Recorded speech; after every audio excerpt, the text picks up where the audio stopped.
Chenille yarn is so soft and beautiful, and it became very popular recently for making chunky amigurumis and fluffy clothes. But unlike any other mix like acrylic, cotton, or wool, it can be a bit tricky to work with. Hi, I'm Lear from Ribblr, and in this video I'm going to give you 5 tips for working with chenille or fluffy polyester yarn, whether you're a crocheter or a knitter. Number 1. Use good lighting. It's no big news that light helps us see things better, but it's especially important for when working with chenille yarn, as sometimes it can be really difficult to identify the shapes of the stitches. Make sure you're working near a light source. So during the day, it could be natural light. You can use the window or sit outside if you enjoy crafting while you're outside. If you're working at night, you can use a lamp or some sort of artificial light. Just make sure that the light is strong enough and that you're not casting a shadow over your work so you can see what you're doing more clearly. Number 2, working with light colored yarn. We all know that black is a color that absorbs light. So when you're working with black or any dark color, it's going to be a bit tricky to see what you're doing. And that links us back to the previous point of lighting your work directly. So when you're working with dark colored yarn, the light is being absorbed and you're not going to see the stitches very well. What I recommend if you're just a beginner or just starting out using chenille yarn is gravitate towards lighter colors.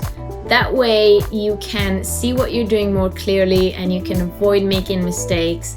And later on, when you get more confident in working with chenille yarn, you can add darker colors, because then you'll be already used to working with this fluffy texture and you can identify the stitches better.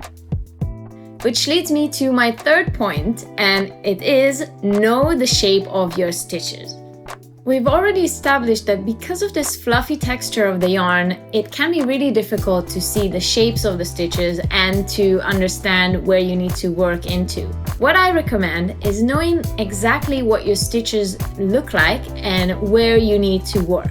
For example, the single crochet stitch or the UK double crochet stitch has a base that looks like a V, and then to the right side of it there are the top 2 loops.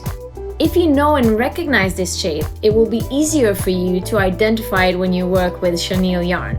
I recommend making a little swatch of the stitches that you're going to use with acrylic or cotton yarn, something that will be very easy to identify, and compare it to how it will look with chenille yarn. And then you will know where you need to work your stitches into.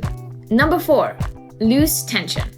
The way chenille yarn is constructed is that you have one fine thread and to it are connected all sorts of tiny polyester fibers, and they kind of stick out, so that's what creates this fluffy texture.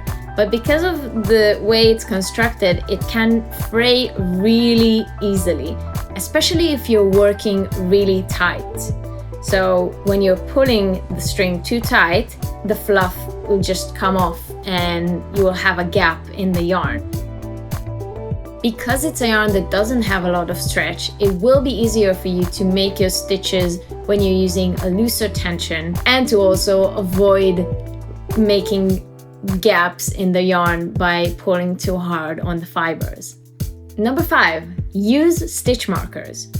So even if you're not working in a continuous round, I recommend marking the beginning or ending of your round or row, because that way you will definitely be 100% sure that you haven't skipped or missed the end or the beginning of the row or round, and you can craft in ease knowing that you're not going to skip any stitches. Which also brings me to a bonus tip, which is count your stitches all the time. Make sure you go over and count the amount of stitches that you need to have in the specific round or row, and you will definitely know that you haven't missed anything and you have all the stitches that you need. This amigurumi bee is a free pattern on Ribblr, and the cool thing is that on Ribblr you can use amazing accessible tools like to view built-in stitch tutorials and progress tracking, or to even open up a stitch counter.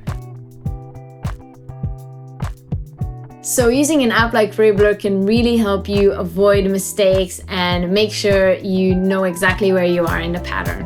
When you get more confident working with chenille yarn, there are so many amazing patterns you can try out. For example, these super cool chunky slippers, or this really cute bunny ear hat. I'll link all the patterns in the description below so you can check them out. And that's it for this video. I hope these tips help you master working with chenille yarn. Let us know in the comments if you have any tips for working with chenille yarns for other crafters, or if you have any ideas for cool things you can make with it. See you next time and stay crafty!